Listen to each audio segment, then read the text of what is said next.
قرآن میں ہے کہ اللہ کا بہت زیادہ ذکر کرو، اذکروا اللہ ذکرا کثیرا، اذکروا اللہ ذکرا کثیرا.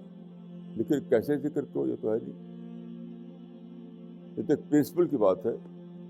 تو حدیث میں آتا ہے کانا یذکر اللہ علی کل احیانہ، کہ رسول اللہ ہر اوکیزن پر ذکر کرتے تھے اللہ کا، اللہ کو یاد کرتے تھے. یعنی ہر اوکیزن کو پوائنٹ آف ریفرنس بنا کر کے اللہ کو یاد کرنا. مثال کے طور پہ دیکھیے، یہ پانی ہے. پانی کے بارے میں حدیثیں ہیں، ان کو آپ پڑھیں تو معلوم ہوگا کہ جب پانی رسول اللہ کے سامنے آتا تھا تو آپ شوٹ کرتے تھے کیسی عجیب غریب چیز ہے پانی، کہ یہ اصلاً گیس ہے، لیکن یہ اب ہم اس کو سیال ایک لکوڈ فارم میں دیکھ رہے ہیں، پھر اس کو استعمال کرتے ہیں. اگر گیس ہو تو کیسے استعمال کریں گے آپ؟ تو اگر پانی کو دیکھ کر اللہ کے قدرت کو یاد کرنا، کھانے کو دیکھ کر اللہ کی رساخی کو یاد کرنا، ہوا کو دیکھ کر اللہ کی نعمت کو یاد کرنا، یہ جو ہمارے ساتھ گزرتے ہیں واقعات، ان سب کو پوائنٹ آف ریفرنس بنا کر کے بار بار اللہ کو یاد کرتے رہنا، یہ ذکر کثیر،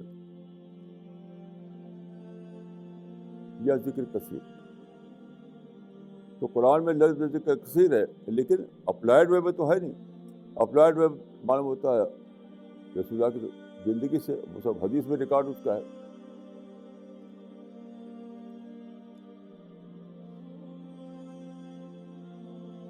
آج دیکھیے ذکر کثیر جو ہے واقعات سے جوڑ کر کے ہوتا ہے. یہ رسول اللہ صلی اللہ علیہ وسلم نے ایک مرتبہ دیکھا، ایک پودا، چھوٹا سا پودا، ہوا چل رہی تھی، ادھر ادھر جھک رہا تھا وہ. تو آپ نے فرمایا کہ مثل المؤمن کمثل الخامہ، مثل المؤمن کمثل الخامہ، مومن کی مثال نر پودے کی ہے. اس کا اکڑ نہیں ہوتی، اس میں اکڑ نہیں ہوتی، بہت نرم ہوتا ہے. اس کا تو ایگو نہیں ہوتا، اس کا تو گھمنڈ نہیں ہوتا، اس کا تو آروگنس نہیں ہوتا.